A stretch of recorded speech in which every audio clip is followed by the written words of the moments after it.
failed every single audition I ever went to. Lahat, sunod-sunod yon. Bagsak, hindi papasa, hindi papasa, hindi makakapasok, hindi makakapasok. The cycle went on for 8, 9, 10, 11, 12, 13, 14, 15, 16, 17. 17 years old ako eh.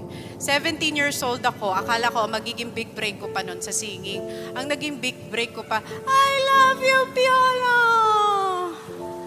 Sabi ko, paano ba to? Singer ang gusto ko. Bakit naging I love you, Piolo yung naging big break ko?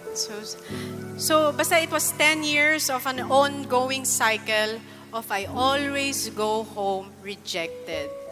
Sa 10 audition na inattendan ko, 11 ang binagsak ko.